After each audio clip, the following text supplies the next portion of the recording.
En matière de diététique du sportif, comme dans l'entraînement d'ailleurs, il faut se méfier des idées reçues. Et pour essayer d'y voir plus clair, nous accueillons aujourd'hui Anne-Catherine Morand du cabinet Alpha Nutrition qui va nous donner quelques explications. Anne-Catherine, quelques questions les plus courantes qui sont posées aux sportifs en termes de diététique. La première, c'est est-ce qu'il est important de se surprotéiner, par exemple, avec des poudres les quelques semaines qui vont précéder un objectif compétitif?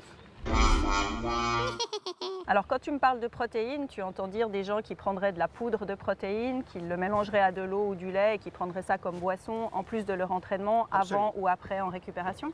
Donc nous, ce n'est pas forcément indispensable, c'est même pas du tout recommandé parce que quand on a ce genre de pratique, déjà notre alimentation est suffisamment riche en protéines, on mange assez de viande, de poisson, d'œufs, de fromage, globalement chez la majeure partie des gens. Donc quand on prend encore ce genre de boisson, on va déséquilibrer notre ration globale, on va donner trop de place à ce nutriment-là au détriment d'un apport en sucre suffisant. Dans les 3 jours qui précèdent la compétition, je vais augmenter ma dose de sucre lent en définitive. Oui, c'est souvent ce que les gens ont lu et font et me posent la question. Alors les sucres lents, on les appelle plutôt sucres complexes. C'est les sucres qu'on trouve dans les féculents, les pâtes, le riz, les pommes de terre, toutes les céréales, le pain. Et on a adopté cette pratique pour en fait augmenter nos réserves de carburant dans nos muscles, qu'on appelle le glycogène, donc on va augmenter la dose.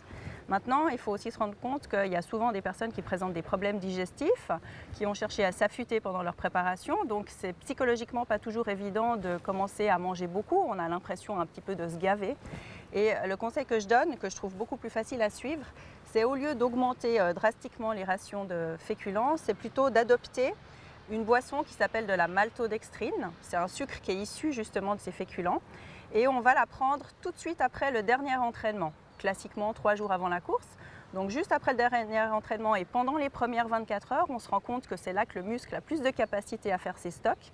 Donc on va prendre cette boisson à la place de manger pendant 3 jours des féculents. C'est un petit peu comme si tu fais le plein en essence de ta voiture, tu remplis ton réservoir et tu rajoutes quelques bidons d'essence supplémentaires dans le coffre pour rouler plus longtemps. Vous l'aurez compris, l'hygiène alimentaire fait partie intégrante de la réussite du sportif, tant sur le plan de la performance que sur le plan de la récupération et de la santé. Mais il ne faut pas oublier un principe fondamental qui est que manger doit rester un plaisir et surtout aussi un moment de partage et de convivialité. À ta santé mon Pierrot. Santé, Fred.